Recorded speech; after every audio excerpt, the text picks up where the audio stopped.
Bodybuilding Dietitians podcast. Thank you so much for joining us today on our 41st episode. And as always, you're joined by your hosts, Tyarra and Jack.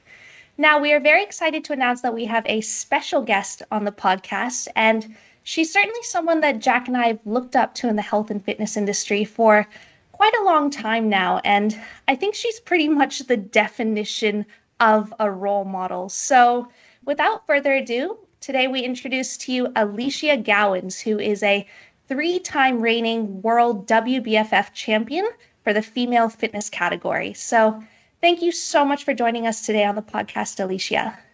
Thank you so much for having me. Wow, what an introduction. Such kind words. I hope I can live up to all of this now. Oh, I have no doubts. Yeah, ever since, speaking for myself, ever since I started listening to the Competitive Edge podcast, I think that both gave us motivation to make our own. And yeah, we really wanted to get you on since listening to that.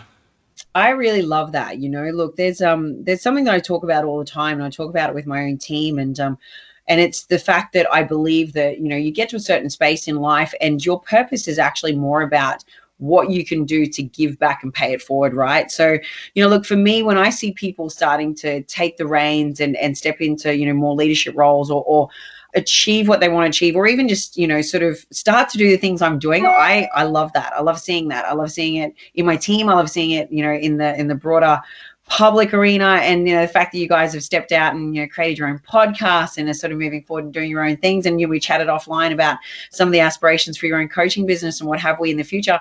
That excites me. I love that. And, you know, for me, I think that that's what's important for us as we're sort of paving the way in what we do, what I do respectively in my own pursuits, is that we actually do open up opportunities for people like you, and that there are the youth and the new fresh faces coming through to continue to take the reins once, you know, we step aside, that's for sure. Thank you so much. That honestly means so much for you to say that. No, I'm super, super excited. And how are you finding your podcast so far? Bit of a journey, the old podcast land, but I love it. Yeah, it's amazing, to be honest. Like, we've probably found it the funnest project in the world. Like, it's just so fun to create, and it's such a wonderful way to connect with other people. And we have just been blown away by the positive responses from people, not only in Australia, but literally worldwide. It's so cool to be able to connect with other people across the globe. It's amazing. And you know what? I think that that's what's super exciting about platforms such as the podcast, is the fact that there is this connectivity and there are no barriers, and there, you know, it breaks down the walls that would otherwise be preventing you from being able to have a message that is received by the masses. You know what I mean? And it's phenomenal. It's, you know, like you stop and you think about it, this sort of opportunity was just nothing even remotely close to it 20 years ago. You know, and even when I was starting in my fitness, oh my God, guys, when I first started my fitness journey, I was taking clients on the floor of a Fitness First gym.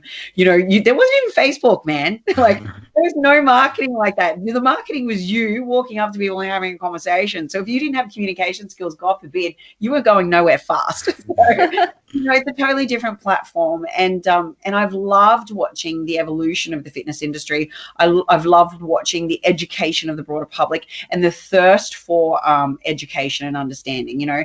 But with that comes the plethora of the minefields of too much information and the Google doctor becoming quite a scary thing. Yeah.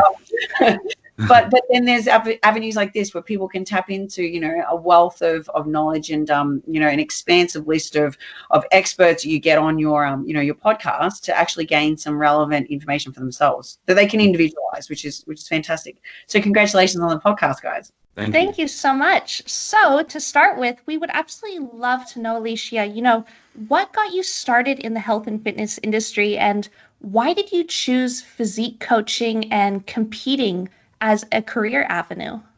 Very interesting question, actually. And, you know, look, it starts, you know, right back in my roots, I guess. I've been a competitive level athlete now my whole life. And, you know, going through school, I was that unicorn that was actually, you know, completely academic, but at the same time, I was, you know, an Australian level representative athlete in probably 3 different sports. And so for me, when this opportunity became available, I was part of this. It was almost like a test case, a pilot case, if you would, for a brand new curriculum that was being run in Central Queensland at the time to be rolled out across Australia. And it was called Excellence in Sport. And basically what it did was it took a very, very small population of students that actually qualified both academically, had, you know, the capacity to sit in it. So no one that was flunking on any level, and also had some, you also had to qualify to be part of it. You had to be a certain representative level athlete. So you had to be at either a state level or an Australian level representation in a specific sport.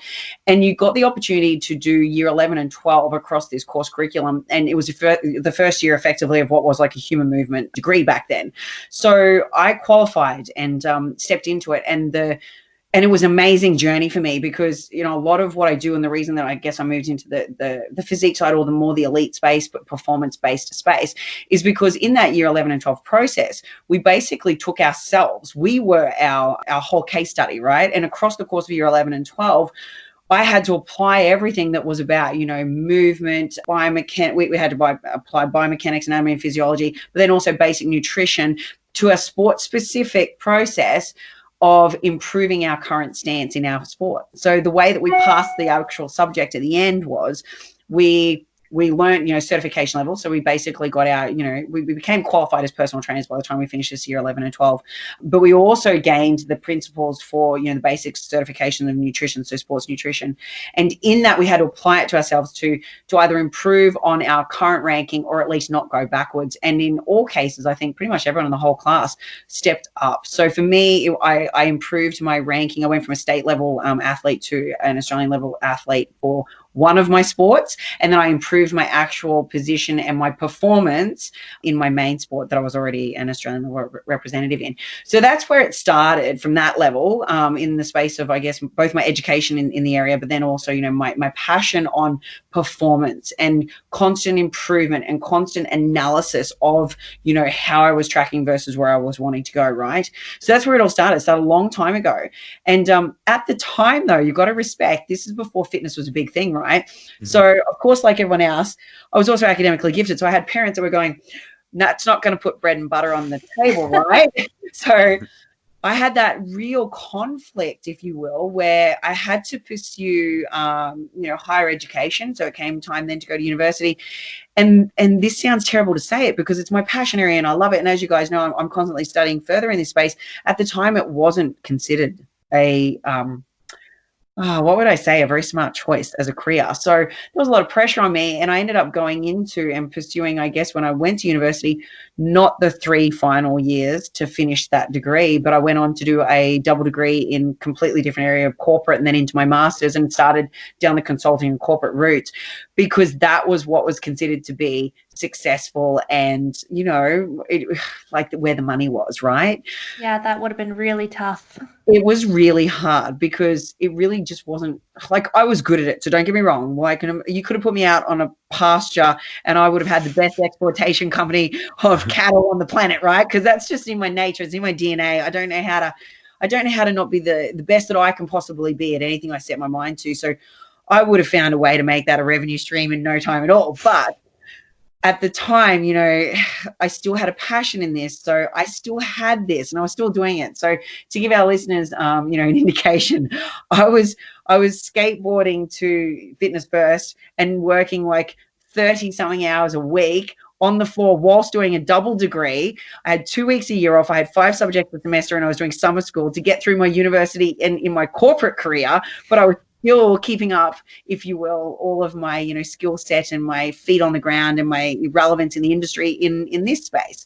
I continued to do so for 10 years, and I had 3 very successful performance facilities, boutique studios in this space, but I never put them on my LinkedIn and I never talked about them in my corporate life because I didn't think I'd be taken seriously for still having a pursuit in fitness. And it wasn't until about, I would say, in all honesty, about 8 years ago, where I knew that this wasn't going to be something I'd get laughed at anymore. So it was okay to let people know that I had all these other certifications and qualifications in this completely different realm, until I eventually went, screw the heels, stuff the stockings. I'm not doing this 3-piece suit anymore. And I gave it all up and pursued this full time. But I had been doing it part-time on the side it was my side hustle for about, sort of 15 years. The company that I'm currently running, so the one that, is the entity that I've done all my coaching out of, it's had its 11th birthday of operations beginning of this year. So I'm coming up to 12 years soon. It's been running this whole time. It's just been not the full-time pursuit for me until, it would be about 8. It'll be 9 years next year that I've been in this full-time. But wow, congratulations. Yeah. That is, Jack and I had no idea, just like you said, because I guess you kept it a little bit hidden at the start. So we had no idea it had been going on that long. That's incredible. And I guess too, the biggest point for me when people ask me, and I've had this asked of me a lot, I do a lot of workshops and seminars, and I do a lot of global tours. I do a lot of public speaking, especially internationally. And I always get asked the question about, what was the turning point for me that made me go, okay, because what you've got to respect is that I was very successful in corporate. I had 25, staff. I had a global consulting company there. So the global thing for me has never been anything new, right? I've always done the travel, and I've always had the connectivity with these different marketplaces. And at the time, I had the perfect life. So people would look at me and be like, why would you possibly throw all this away to do this thing in tights, right? That's what everyone around me was thinking, because everyone's used to seeing you walk around in a certain sort of way. I'm like, well, for starters, it's a lot more comfortable in a pair of freaking stockings, let me tell you. Yeah, and just tell them you're more than just a Zumba instructor. Exactly right. I'm like, oh my God. But I guess, the key for me was I had a very well-respected mentor of mine. She's a 60-odd-year-old lady. We're driving along, and we're going to a Fortune 500 board meeting, and we're stuck at a set of lights, and she just turned to me randomly and just goes to me, like, Alicia, what is your legacy going to be? And in this moment, I'm sitting there and I'm like, I can't even describe to you guys, because I'm not an emotional person, and for me, I really honestly don't get tongue-tied very often. I don't get to a point where I'm speechless or I'm at a loss of words, that's for sure. And she took my breath away quite literally, and I just started crying, and I had no actual explanation for this outpouring of emotion. And I remember just looking at her, and I remember saying very honestly, like, I'm sorry, I'm leaking. I don't know why, and I can't really stop it. And she's looking at me going, it's okay. But it was that moment of knowing that it was just an expression of inner conflict, right? Where my whole life I'd been living this life for everyone else, and this life that I thought I was meant to live, and this life that, measured up to society and status and stereotype and, fit the box, right? Man, I wasn't designed to fit any box. And I really honestly probably knew that, but I just wasn't really listening to my heart and soul. And I was listening to what, everyone else had said was the way to be. So finally, I think I just got to this place where I went, well, you know what? Like, why am I doing this? Like my true passion and what I love every day is the stuff I do for my side hustle. And I'm killing myself, burning the candle at both ends to be this thing on both levels with two worlds that was completely separated, that didn't really know about each other. I felt like I was living the double life, right? I was a secret agent between corporate and fitness. And so this is indicative of my personality type. Literally within a week, I had shut everything down. I'd closed down my corporate consulting business. I had walked into my fitness life full time, not knowing at all what that was going to look like, having a massive financial cut, but not even feeling concerned or stressed about it either. It was just it just seemed right to do. Very scary, I think, for most people. They wouldn't be able to do that. And it really was God, it was a massive jump and a massive change. And I copped a lot of flack at first from some of my corporate people, but now my corporate people, I'll let you know, I actually have a couple of them that I used to consult for and do major projects with that are now clients of mine. Oh, that's amazing. So it's kind of, it all, and it's really lovely because I'll post the odd thing and people that, know me from that space will sort of make comments and be like, wow, we've watched you completely evolve and transform, and we've watched your career blossom in this completely unrelated space. but in the same way we would have probably seen you do it in this one, you know. So it's been really lovely. But that was my defining moment. That was the turnkey moment of where I went, okay, I'm going into this full time, and I'm giving up everything else I'd been doing. But having said that, though, the reason that I'm a very different coach in this space is because you can see why. I bring a complete plethora of consultative nature, high level consultative skill set to what is now a coaching front on, you know, on a lot of areas that still has a lot of psychological stuff involved in it. And I had actually done, you know, psych as one of my minors. So it brings a completely different skill set to the table. So, you know, when you look at sort of what I do and how my business has flourished both globally and also, you know, I think, you know, I guess the edge that I bring to my coaching side of things, you can understand that it's very outside the box of what a normal person coming through a basic, you know, maybe human movement, you know, program would bring to the table. So whilst it doesn't look, you know, sort of very direct, it's actually had so much more powerful influence, I think, on what I can provide it's given you a huge advantage, and it explains, you know, why you are so successful and why you are so inspirational to others. Thank you. And I think I try to always come from a place of holistic, and I try to always come from a place of people thinking bigger picture, not just about the instant gratification, the here and now. I try to also, you know, guide people down the route of you know, personal branding too, you know, staying true to yourself, not compromising values or integrity. Because for me, you know, I always look at something from the point of view of a much bigger, longer term vision and the impact that your space and your communication and your whole presence has on this, you know, capacity to make change and this capacity to actually be in something for the long term, right? And I think if you are compromising any of those things, or you're doing something to just get a quick fix now, or you're doing something to get a leg up now, or chewing your way through to the top, you're never going to be in this for the long run. And you're also not going to create a business model or a personal brand that's going to be sustainable, aspirational, or you know, one that's marketable, right? So if people are going to invest in you and your message or your company, or you know, everything that you profess to be, then I think that you've got to have consistency of message. You've got to have a clear vision about who and what you are, as well as your entity. But you also need to have that capacity to, you know, be professional and to communicate, you know, non-emotively, and to have this ability to be respectful of people's differences too, because, you know, like the people that are on your feed and the people that are global are going to have different ways of viewing things to you. So there are so many aspects to this, right, as an athlete or as a coach, that people, I think, don't necessarily always look at, right? And you're right. I think that my background in the stuff I did before this is what gives me the ability to look at it very differently.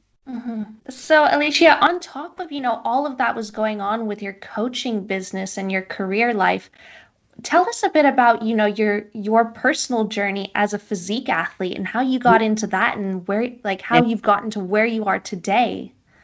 So look, I think if anyone's followed my journey at all, you'll know that I broke my back 4 years ago, right?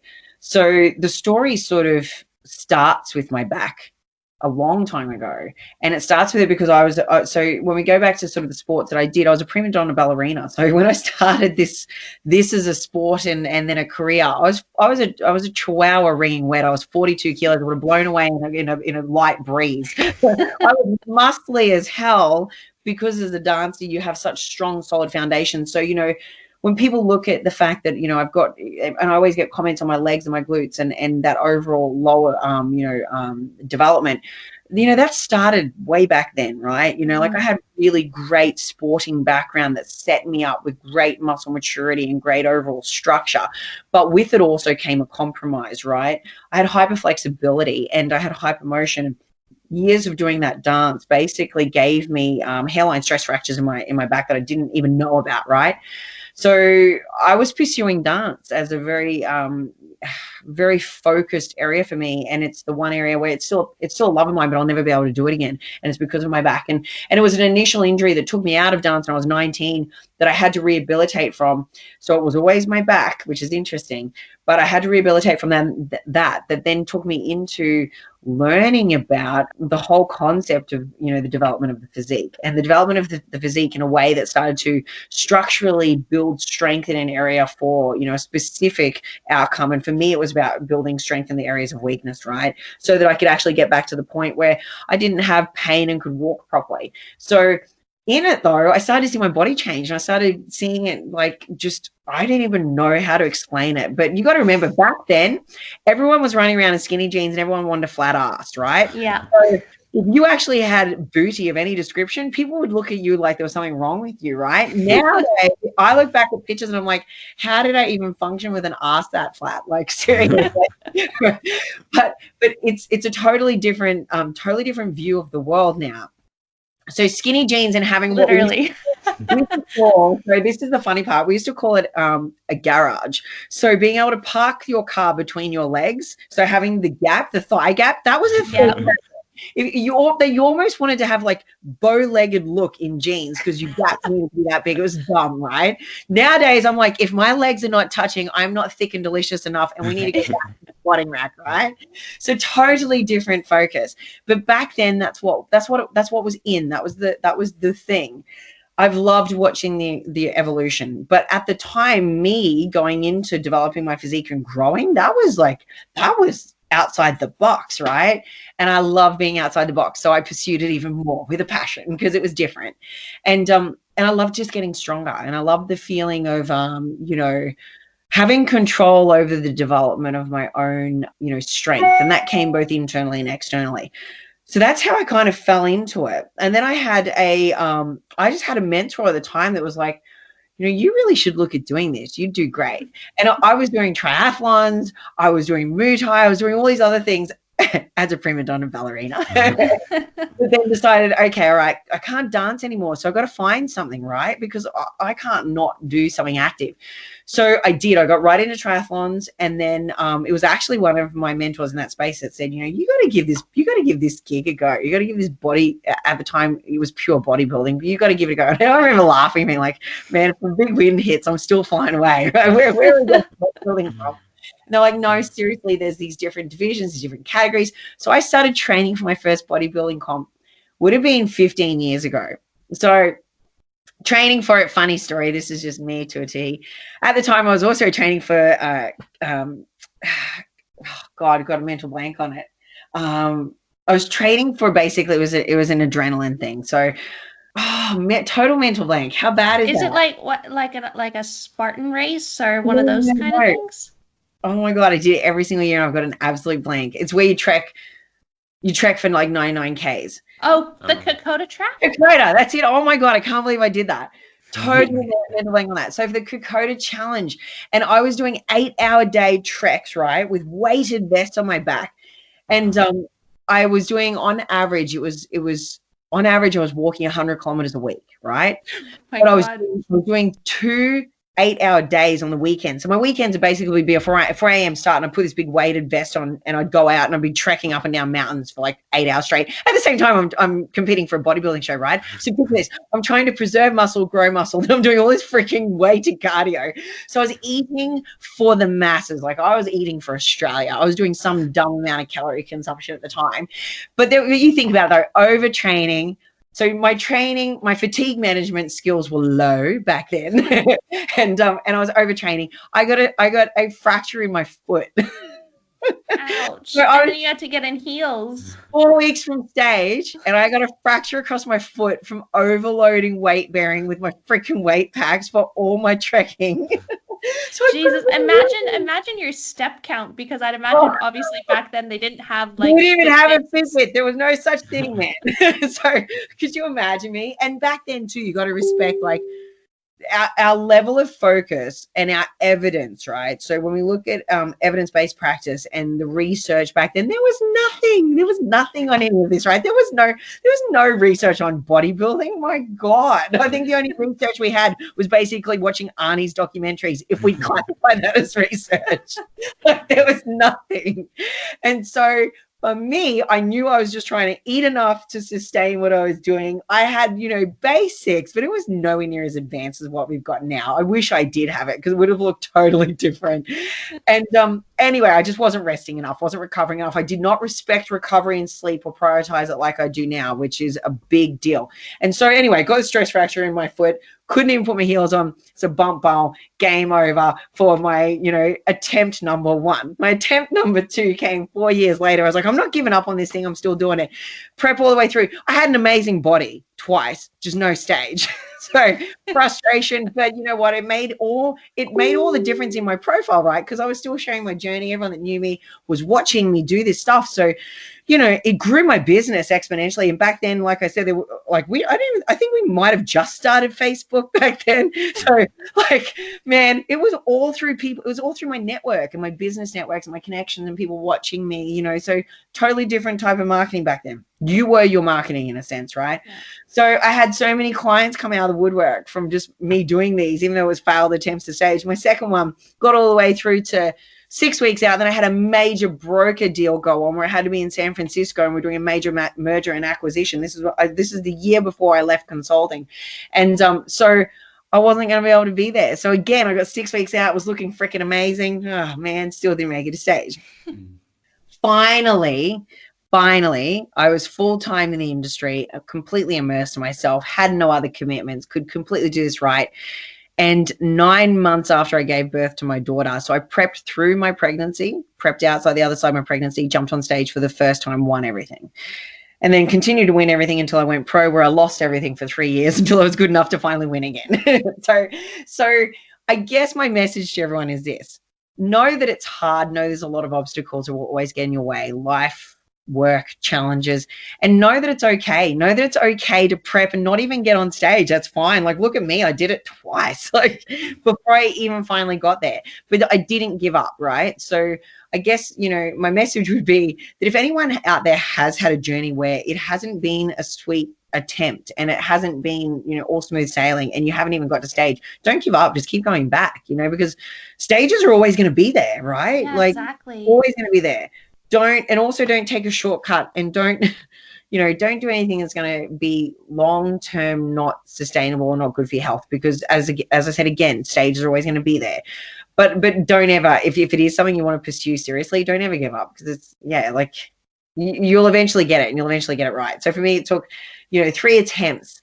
And then my second message would be, if you win and win and win, and then all of a sudden you don't give up again, because it's just an opportunity for you to further grow and develop, right? Because my journey to becoming a true champion at the highest level, that didn't happen straight away. Like I might have won everything in Australia at first, but then I went overseas and competed for the INBA as Miss Australia, and I think I got 3rd in the world. So I didn't win that show straight up either. I was still too small. So I still had to go away and grow some more. And the reason I was too small for that show was because I'd done 14 shows back to back, and I just hadn't had an off season, right? So again, that's still going back in time before there was as much data and as much research as there is now to know better and to know better ways. Because now you compete once a year. Correct. And I respect the value of a good recovery phase and a good development season and a good pre-prep phase. Like, there is just so much more. Like, as I said, my roots might have been, at that baseline, we were science-based, and there was just not enough of it, right? So my development as an athlete and as a coach exponentially, different to what it was back in my humble beginnings. And what I do today, I'll probably have a conversation with you guys 5 years from now and be like, oh dear God, I used to do that 5 years ago. What was I fucking thinking? You know what I mean? Like, and there's nothing wrong with that. I think that's the beauty of it. Exactly right. Like, you've got to understand that you're going to do things today that evidence 5 years from now will show there's a better way. And you know what? God save us. I hope that happens, because the only way research comes about is when someone challenges or critically, thinks differently to something that's being said today, and then brings us something new tomorrow. And that's what continues to grow what we do as practitioners, as, coaches, and as athletes. So I'm big on that. And I'm big on being able to go, oh my God, yep, pick me. I was an idiot. I used to do the chicken and broccoli when I first started. Oh my God, the cock and brock diet, I called it. Horrible, and I don't recommend it to anyone, and I would never prescribe it. But 12 years ago, that's what we all did. Thank you, Arnie. That was the research. But again, as I say, you respect that there's evolution. There's evolution in industry. There's evolution in sport. There's evolution in science. There's evolution everywhere. And 100% you as an athlete should be looking to evolve from season to season, stage to stage, year to year. And that's internal and external. That's mindset, That's, you know, personal growth, physical growth. And it should happen as a holistic nature always. Yeah. So tell us, how did you evolve through going, like you mentioned, you competed with the INBA. Tell us, how did you find WBFF? You know what? Okay, so funny story. I was always about the WBFF. The WBFF life was always for me. It was anyone out there that's looking, anyone out there, my advice is this: if you have never competed before, are unsure, right? Look out to the global space and find the physiques you most admire or most like, or that you look at, and don't, for the love of God, don't go and find something genetically so polar opposite to you and go, I want to look like that, because you know what? No matter how good your coach is, they're not a freaking magician. They can't pull a rabbit out of their ass. That's not going to happen. So be realistic, right?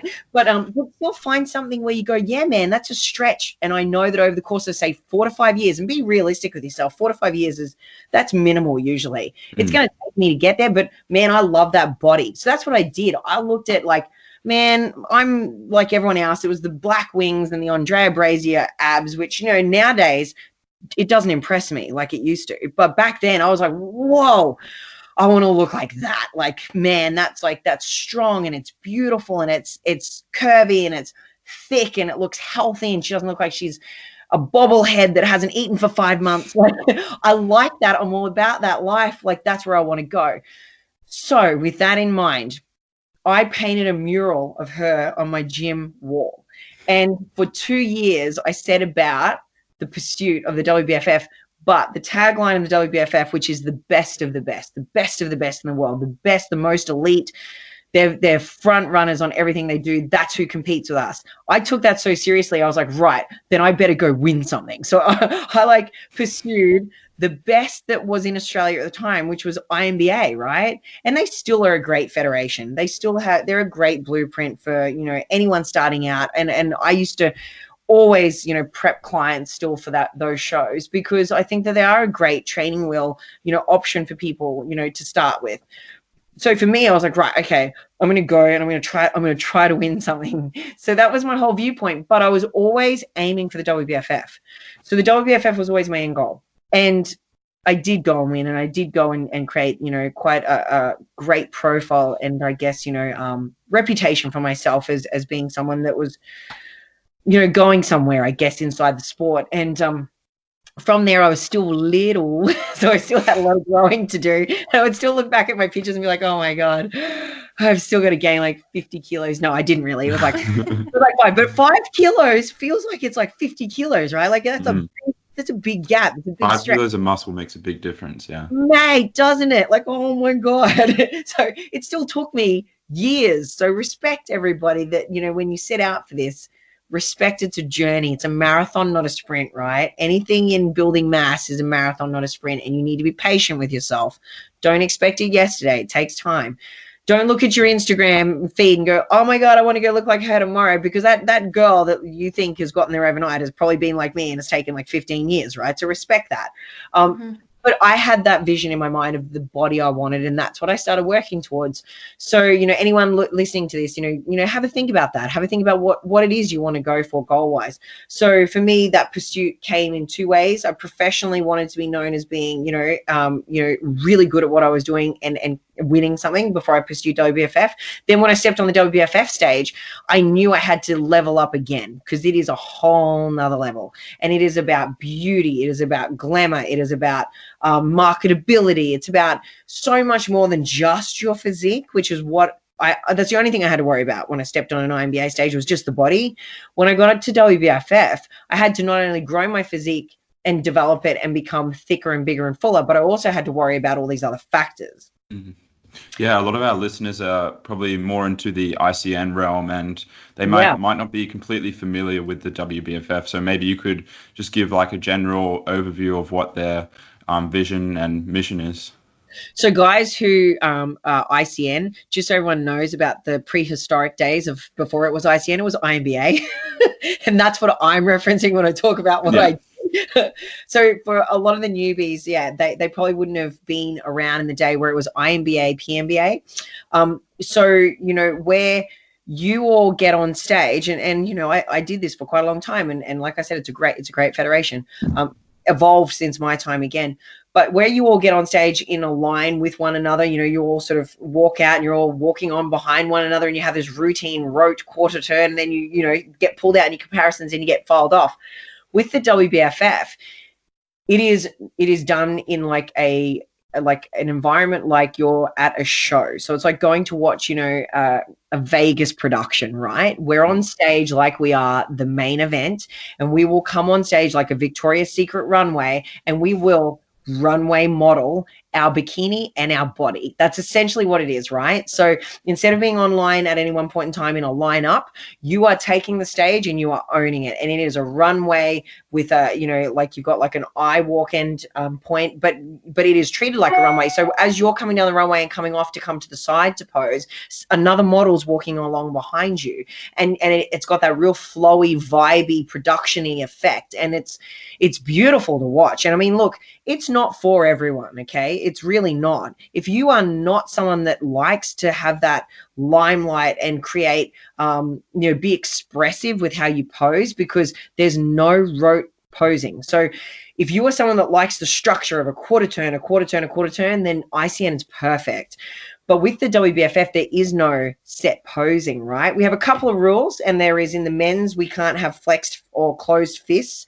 There is no bodybuilding poses in a male posing. Same for female figure, right? It is very modelly. So, you know, our rules are just essentially that you've got to own it and you've got to model your physique to the best of your ability. So, you know, there's a lot of isolated time on stage. There is a lot of, you know, self-expression. There is complete freedom of movement. So you can literally create your routine to look however you would like within the realm of those couple of things I talked about. So it is very different from that perspective.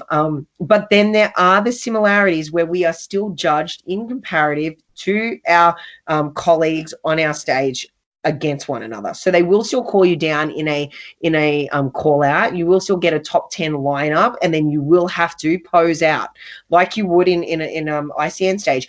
Only difference is you're posing to be comparatively assessed against one another is still your unique posing, right? So it's not like we're all doing the exact same pose. So that makes it a little bit more difficult on you in a sense, because when you're all in the one lineup doing the exact same pose, you're compared against each other in the exact same pose. So you can't sort of hide or angle anything in a way, right? In our lineup, though, if you are really good at posing, you can pose your physique in a way that you might look like you've got a smaller waist than the girl next to you that actually does have a smaller waist than you, just by how you're posing differently. So that's kind of exciting, but it can also be, you know, a little bit of a disadvantage for someone who doesn't have a natural ability to move, you know, like if you don't come from, I guess, you know, like a dance background, it's probably a little bit less easy to start with. Yeah. And so, I think obviously a huge component of it would be the confidence. You know, you really have to bring it, you have to want it. And I think I heard on your podcast with the competitive edge that isn't a huge component of the marking criteria actually stage presence compared 100%. To other federations. Yep, definitely. And this is where I talk about the fact that, like, in INBA, you know, really all I had to worry about was the quarter turns are quite easy to learn. I just had to really worry about my body, you know, like bringing it in, being conditioned, being on point. Whereas with the WBFF, right, your body is 60%. So 60% of your whole mark, yes, is that. Still worried about that, being on point, being conditioned. And conditioning, you know, will always be king over size, always. But 40% comes down to how confident you are, what your suit looks like, what your hair and makeup looks like, you know, how you bring it all together. Is there a fluidity from, you know, head to toe of what you're bringing, you know, not mixed matched, you know, sort of shoes to suit? Is the dress and the gown and the theme wear complementary to you? But then more importantly, you know, how confident and sassy are you? And as a boy, how much, you know, attitude and boss do you bring to that stage? Like, that's actually 40% of it. And then also, you know, you got to have a good head. So, you know, when you're standing there, you know, you'll be fine. You can get on there and win a male fitness model show for sure. But, you know, if you step on that stage and, you know, you're not the most fortunate looking person, unfortunately, you could probably do okay, but, you know, whether or not you could win the show is another thing. Like, so well, WBFF has the word beauty in it, so exactly. looking for pretty boys. Oh, look, absolutely. Or just even, you don't even have to necessarily be like super pretty, but just have a really unique look. Like we've got a couple of men in the division that I really rate because they're just so obscurely unique. Like their look is like, you can't, they stand alone, right? They don't look like anyone else. And that's kind of really cool, right? Being able to be this complete unique unicorn is pretty, yeah, I think it's pretty epic. And so you don't even necessarily have to have this quintessential stereotypical beauty. You can have a really unique look and completely dominate as long as you own your look and take that confidence to that, that whole stage package. So yeah, and I actually think that's awesome because you have that ability to create a brand and a profile around you and your look and everything that you have to offer within a focus without losing yourself, right? Whereas I find, for me personally, that was the thing that drew, me to the WBFF was that I didn't have to fit inside of a box and I didn't have to look like everyone else or, and I didn't have to, I guess just, I don't know. For me, I didn't have to have a prescriptive, this is how your bikini has to look and it must be like this and these must, I could just create. And I love that ability to just, come every single stage. I bring something new, right? I tried to have this, I always have this goal where I'm like, I'm going to have a diverse array of looks in my wardrobe as such, right? So if you look at anything that I've ever done from show to show, win to win, I haven't had any two stages that look exactly like the one before. Not from my suit, not from my hair, not from my makeup. I change it every single time. And there's so much fun in that, right? Like as an athlete, I mean, I love that. Like it's awesome. And there's freshness and there's this ability to reinvent yourself. Like how cool is that, right? Oh, it's amazing. I know a lot of people get frustrated if like with other federations, if they don't meet a certain criteria, if they don't look a certain way, they just get pushed right to the back and then you don't see them again. So I could definitely, that aspect of WBFF really resonates. And it seems like it's very, very celebratory of the athletes and just the entire atmosphere and the entire community that the WBFF creates. And also just athletes, they get a lot of stage time as well, it seems. Yeah, 100%. So, look, the opportunity for you to use this as a platform to actually have some sort of career or some sort of recognition or some sort of profiling is far greater. And it's because there is that, celebratory process of the athlete and their journey. Now, my also thing, and I actually just did a Zoom meeting with my team this morning on this around, the opportunities in it for the people that conduct themselves, appropriately.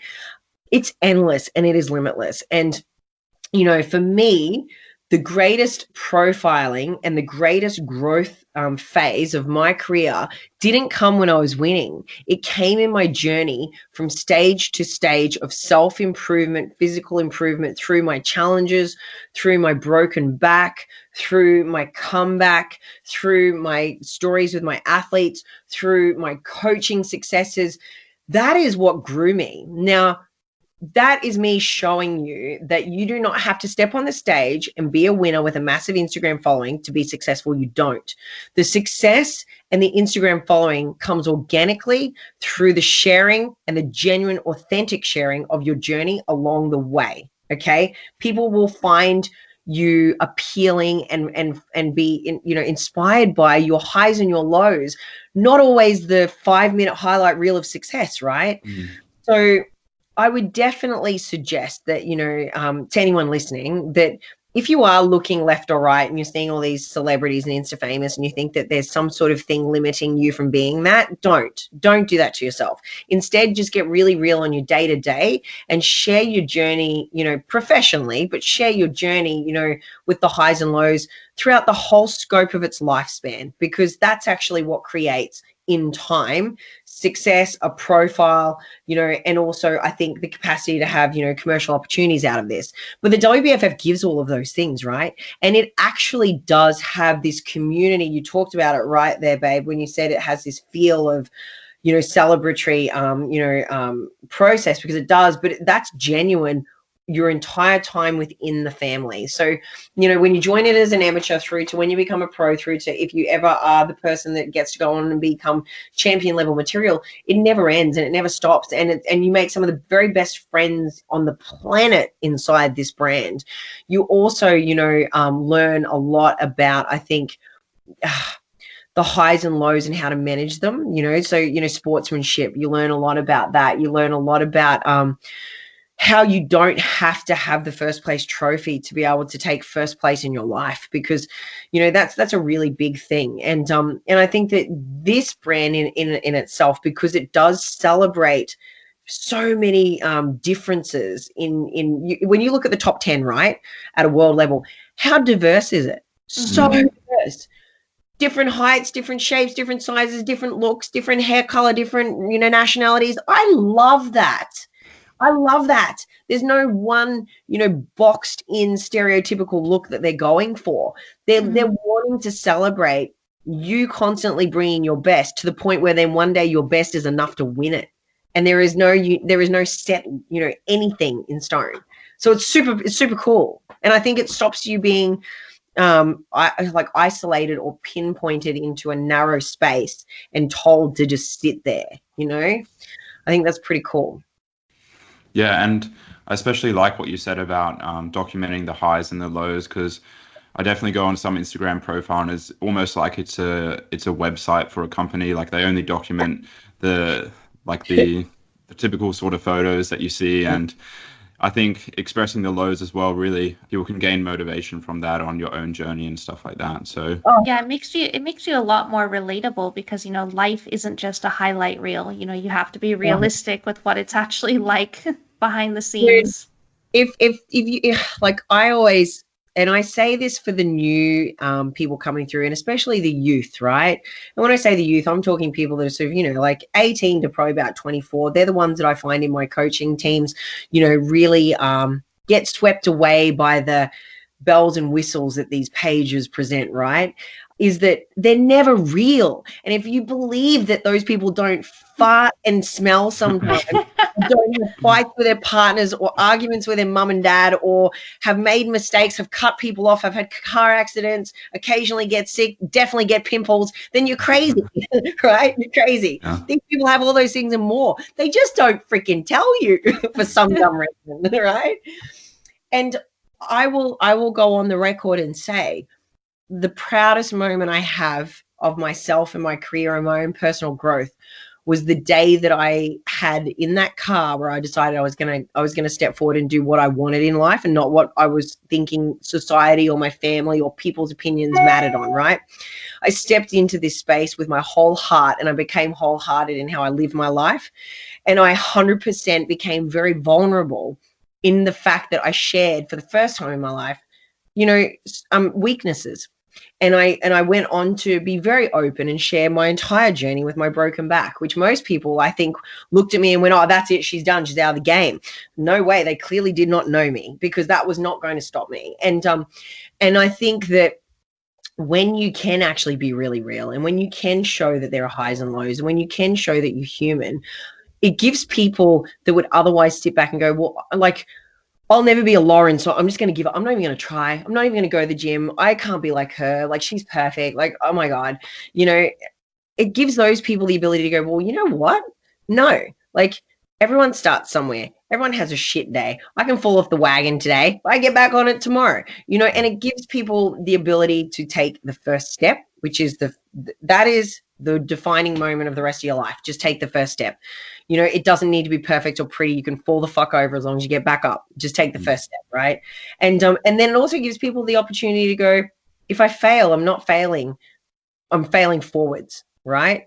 As long as I get back up and try again, as long as I don't let that 1 week moment define me, you know, and that's what matters. So I think if you're going to go and have a presence on Instagram and try to become an influencer, anyone listening to this, please do so with integrity. Please do so with complete vulnerability, and please do so with authenticity. Don't be afraid to be yourself, and don't be afraid to share your journey. And if there's someone that gets on you and trolls or harasses you, and I've been the victim, and I've shared this on podcasts before, of some social bullying, you're always going to get it. There's always going to be a hater that's going to, you know, just hate on your shine. just block them, delete them, move on. Don't think about it again. I think in that case, it's just important to remember that, you're the bigger person. 100%. And anyone that gets any kind of airtime, right? And this was actually, and I'm going to be really honest with you guys, I haven't shared this before. I think it's what stopped me for a long time, being as public as I became after that moment that I talked about, was because there was just that fear of, okay, well, man, I am going to get bashed at times from people, and I just didn't want to have to put up with it. So I delayed putting all of myself out there, and what a waste, living your life so small and not expressing all of what you are, because you might have to deal with that, and when the moment that I went, okay, I'm going to take it on, I'm going to take it head on, I'm not going to let it affect me, and genuinely felt that, life changed and I changed, and it was all for the better. So, just accept that it is going to happen. And the bigger you get and the brighter of a star you become, the more they're going to attack you. And that's just inevitable. You do grow resilience and you do get thicker skin as you go through it all. But yeah, don't be afraid of it, guys. Like, I see a lot of people holding themselves back, and I was guilty of it. I did it for a long time, so don't do that. Don't be fearful.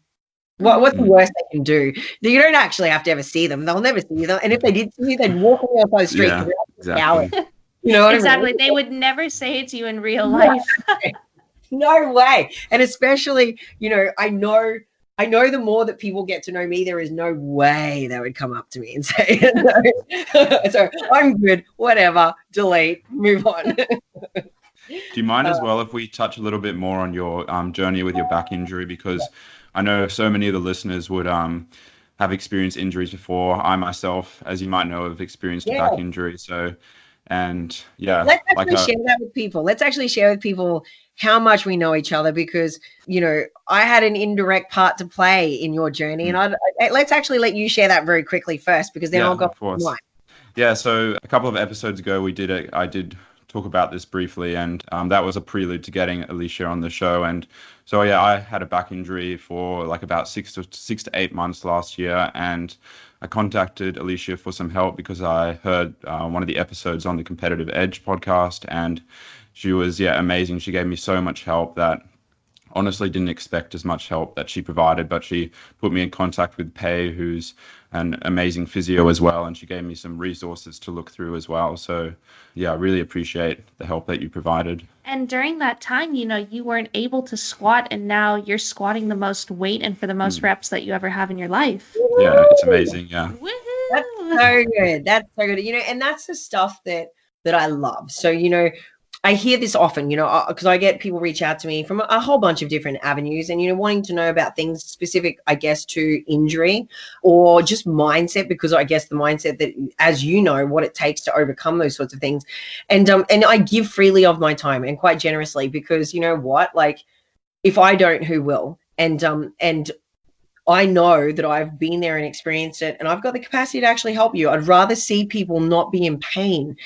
And having lived with chronic daily pain for 4 years of my life, I know what it feels like, and I don't wish that upon anyone, not even my worst enemy, and I don't really have very many of those, but I wouldn't even wish it on them.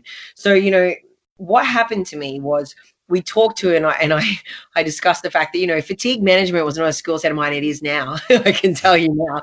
But fatigue management is basically, something that's a very serious thing. And when you're in this sport, it's very easy to get to a point where, and also you get so swept up inside of the process mentally that you really don't pick up on cues from the body. You kind of almost get this mind-body detachment that goes on. And I had it for quite a while, not even realizing it. And there will be things the body's trying to tell you, and it's giving you warning signals, but you aren't even tapped into it. And you're like, oh, that's a little niggle. Doesn't matter. I'll work around it. I'll work through it. I'll work over it. Like, we do that, right? We're all guilty of it.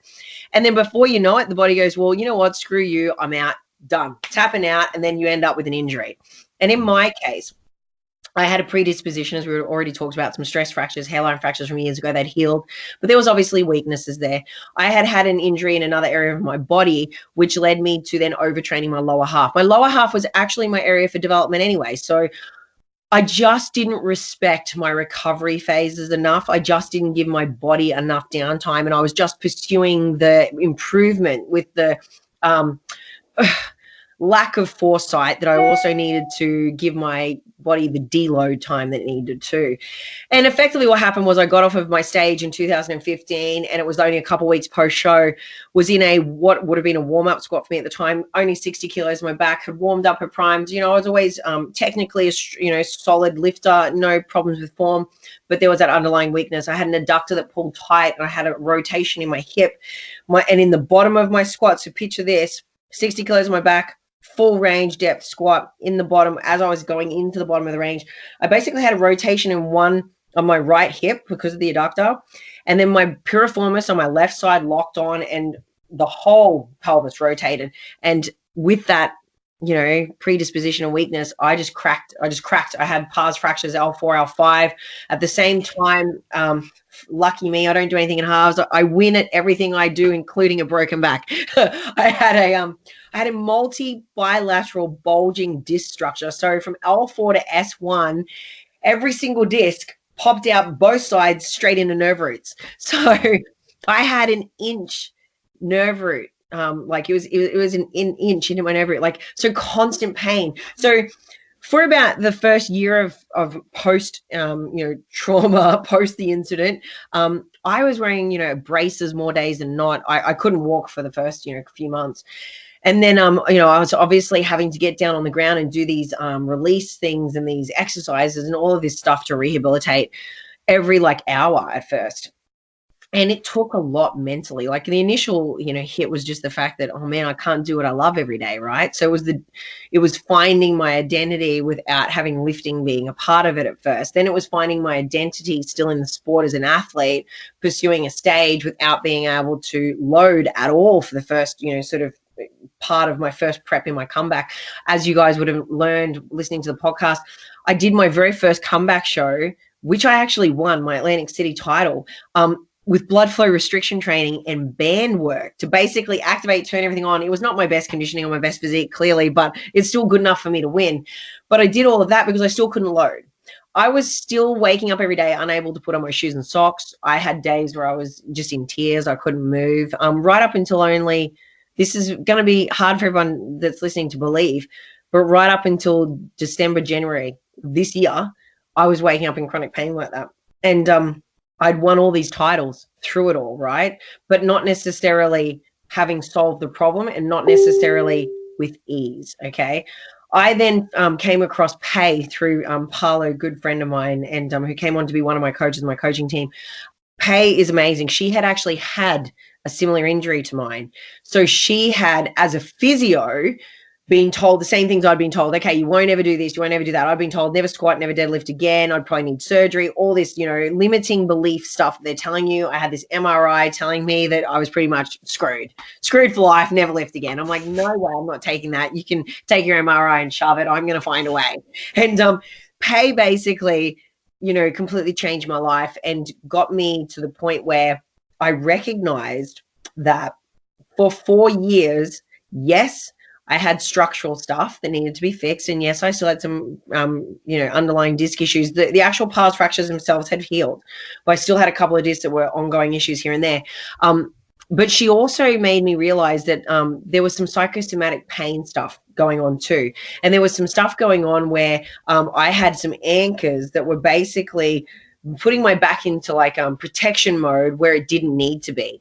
And they were situations that were a little confronting to have to admit to, that I had to work through, that were emotional suppression and emotionally based. So it was getting my mind connected to my body again, because I had that detachment for so long.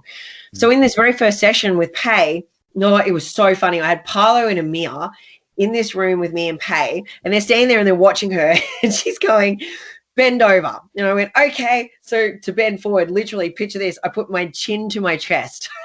She was bend over and I went, I am bending. And she goes, no, touch the ground. I went, I'm trying. And all I did was literally roll my shoulders over. I think if we're standing up, guys, picture this. I had my hands at the front of my legs, at the front of my body. And you can picture normal person can bend all the way, touch their toes, right? I think I had my fingers just below my pubic bone. And then she's like, you should be able to touch the ground. I went, yeah, should and can, two very different things. She goes, Alicia, she goes, cut it out. She goes, this is in you've heard Pay speak in this really thick little Asian accent. This is pathetic. This is pathetic. Touch your ground. And I went, babe, like, I can't. Like, I'm in so much pain. If I could tell the listeners to describe it right, it'd be like waking up and walking every day of your life with a handbrake on, okay? My left leg was a handbrake. It didn't function properly because of all the nerves that were being pinched. But my back was flat. Like, I'm talking, I had no curvature in my lower lumbar whatsoever. I literally couldn't bend, and I had no extension flexion range whatsoever. Like, I was just like a big stiff board, right? And she goes, we need to desensitize you. And she goes, and I just need you to trust me. And then she told me that she had this injury, blah, blah, blah. And I was like, okay, all right.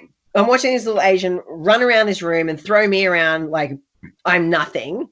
And I've just been told that she just won her powerlifting comp. So I'm like, okay, all right, I'm going to trust you, okay? She literally grabs my head, grabs my shoulder. She goes, right, I'm going to bend you. We're going to bend forward. And before I could even think, she just grabbed my head and pushed me down to the ground, and my hands touched the ground. And then I stood back up and I looked at her, and I had shock on my face. Amir inhaled. All you could hear was him go across the room. Harlow his face went pale, and he's Asian, so that says a lot. And I'm sitting there going, I just looked at her and went, how the hell did you just do that?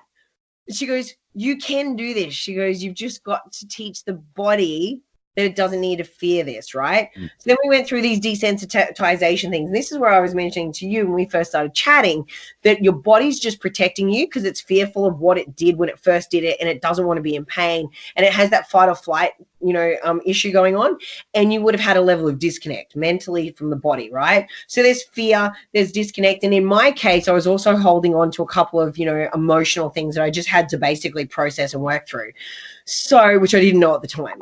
So then she gives me this little exercise where I literally had to do like this shuffle. And the way I would describe it is it's like you put your hands down like on your legs and you're trying to inch them inch by inch like a little worm down your leg until you touch the ground. And I had to do it that way because I couldn't just go straight to the ground because my brain still wouldn't, recognize that was safe. And it still kept trying to like lock on and protect me. So we left that session for the next 3 weeks. This is the funniest thing. And Christos used to get so embarrassed and walk away from me at first.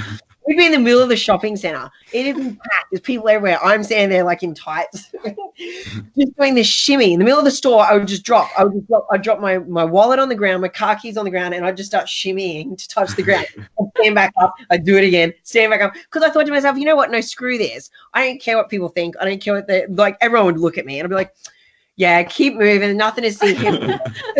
Because all I could think was, if I let this in this moment in a normal setting, so day-to-day function, I should be able to, in the middle of a shopping center, bend over and pick up a grocery bag, right? I should just be able to do that, but I couldn't. I thought to myself, if I let this become a thing where I only do this desensitization when no one's going to watch me and it's not in a normal setting, then how can I teach my brain that in a normal setting that's safe? So I explained that to Christos, and he was like, okay, all right, and then I won't be so embarrassed now. And then within the space of a month, guess what happened? I could start to bend further and further down without having to do this funny shimmy. Within the space of 2 months, I could touch the ground completely safely. And within the space, like literally of a month, I had 60 kilos, which was the broken back moment back on my back.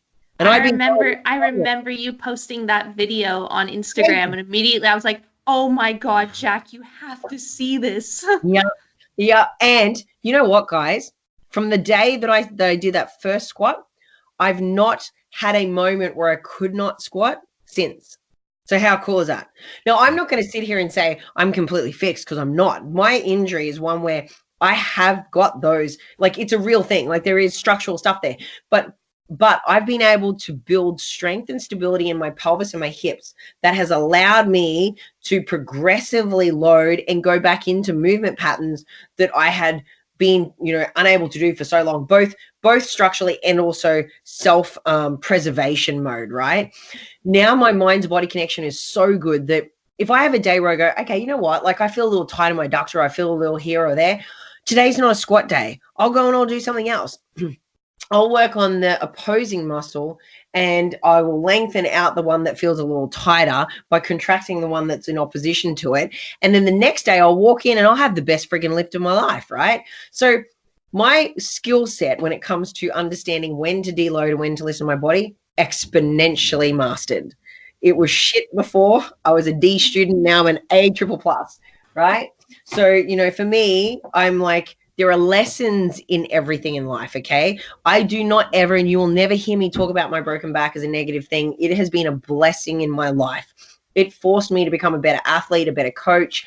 It forced me to get better in my own physique development. But it made me more vulnerable in a way that allowed me to help change lives. You know, it gave me an ability to make a difference to so many more people by just sharing my misfortune, which to me is not misfortune. It's been nothing but fortunate for me. So, you know, like I'm blessed by it. And there has been a lot of lessons in it. And, you know, God damn, if you ask me what's the biggest thing that I've learned in my career, it's mindset. You know what? And I always had a great mindset, and I was always positive, and I was always, you know, very resilient. But this taught me self-compassion, which was one dimension that I think I probably always had room for development in. And I still do. I still have my days where I'm a bit hard on myself, but it taught me self-compassion, and it taught me patience with myself, which then reflects in patience with others. Like, I used to not have even an inch of what I have today. Like, you could literally be throwing bombs at me and I'll still speak at you in a mild manner. I would have literally thrown you off a balcony in 5 seconds flat 10 years ago. So, you know, it's a totally different space that you sit in once you can learn, you know, how to take something that other people would have defined as broken and make it, man, the best thing in your life, right? And that's essentially what I think I have been able to accomplish and do.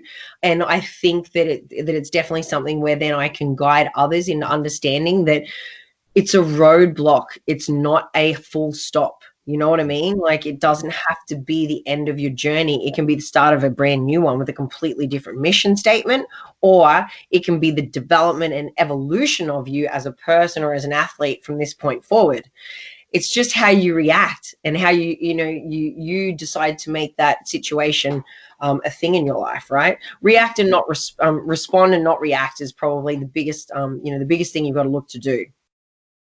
Yeah, especially that what you mentioned about the fear component about back pain, like that was, I can relate to so many aspects you touched on, and like until I spoke to you, I didn't really fully appreciate. Actually, I hadn't really considered at all the role the brain plays in back pain. And like for me, it was sitting. Like, as soon as I sat down, I would seize up and I would be in a lot of pain. And like, considering I was at uni and studying, like sitting was unfortunately a major part of study. And like, as soon as I had my first consult with Paige, she put me straight under a bar, and that's when I started squatting again. Yeah, and from there it was just yeah.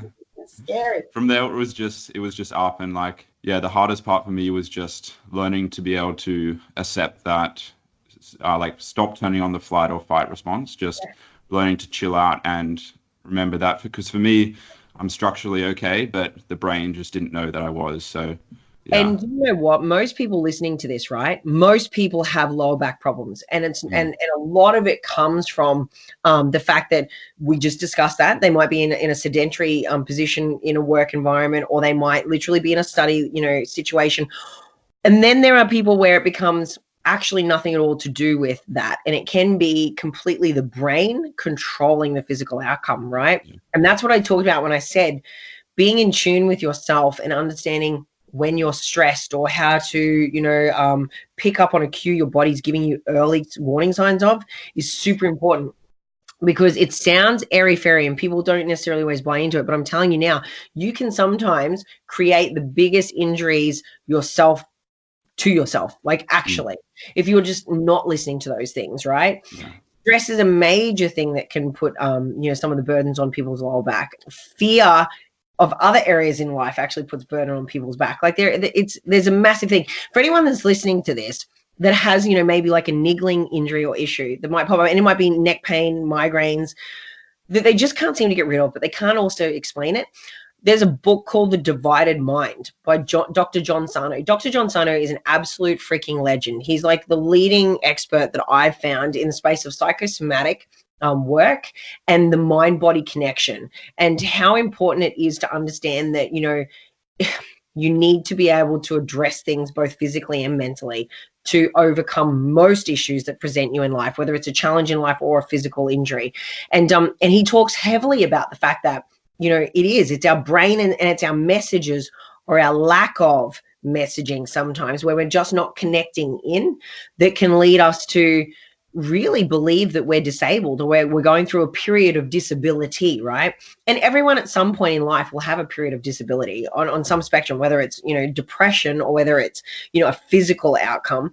There will be a level of disconnect, right? And that's where I think if you can tap into and start looking at these things and definitely familiarize yourself with his work, it can help you. The mind-body connection it's unbelievable. I think it's priceless if you can get into that process of focusing on that. And even too, from the point of view of development, if you're looking at your physique and you really want to develop your physique, if you're just going into the gym and throwing weight around for the sake of throwing weight around, or following the latest ebook, or getting the latest downloadable program off of the net, you're really probably not going to get the results you want.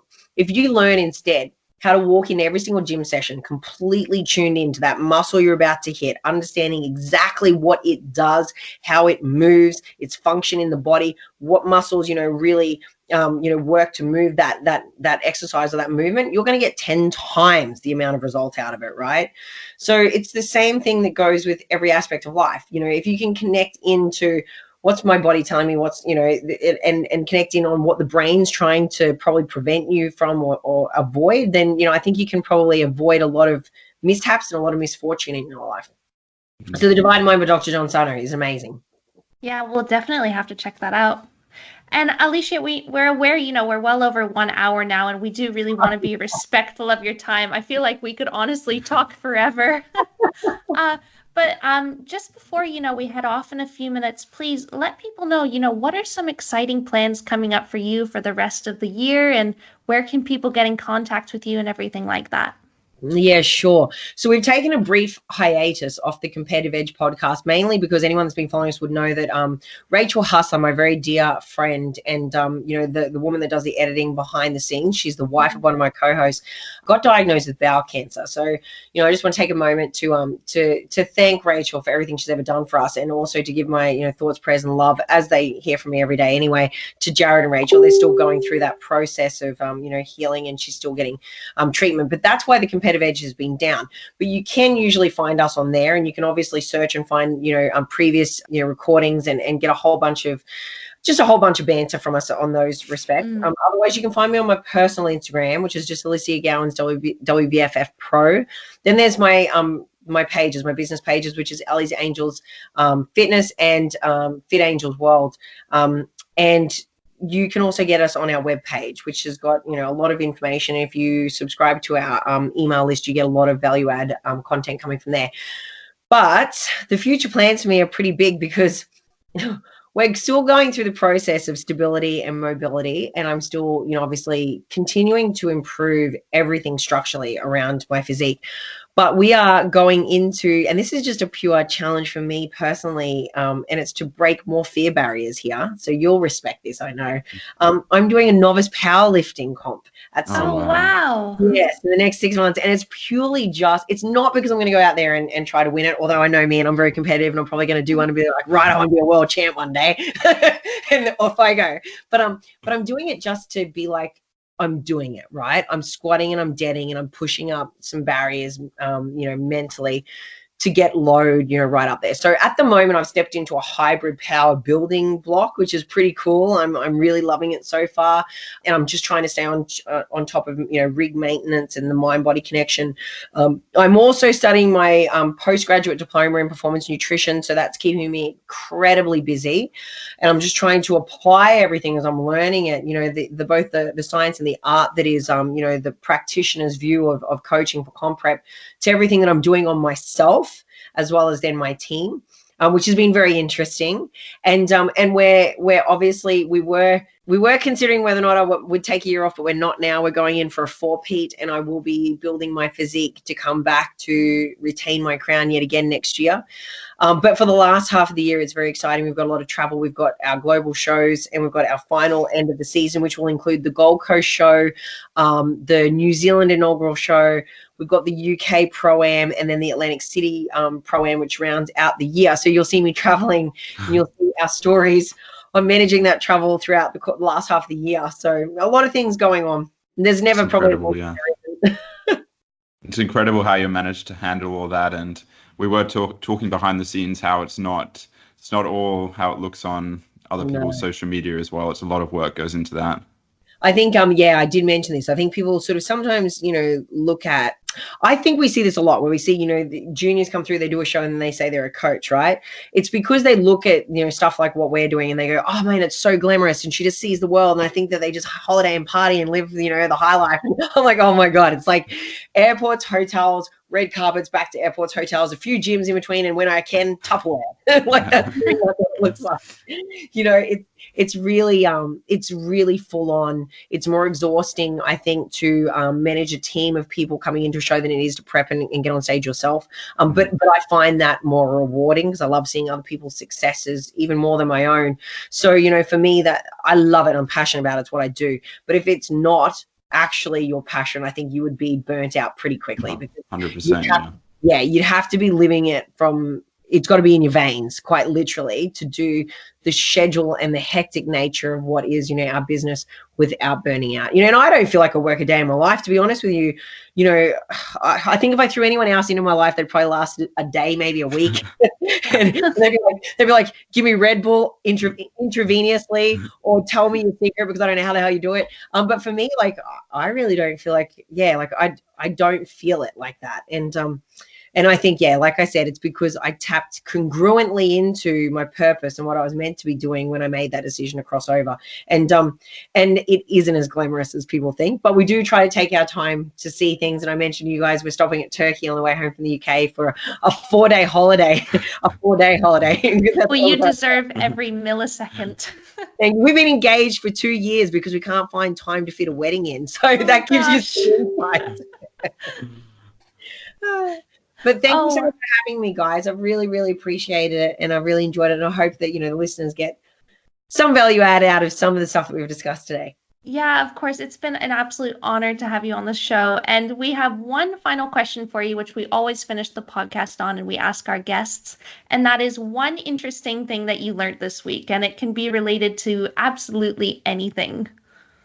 Well, I think I mentioned this off air, which was just the first thing that popped in my head. There's probably a few things I could think of, but man, I'm all about my food, right? So potato bread. We found potato bread this week. What a game changer. Like, my God, it tastes amazing. It's gluten-free, dairy-free, vegan-friendly for all you plant-friendly freaks out there. You'll love it.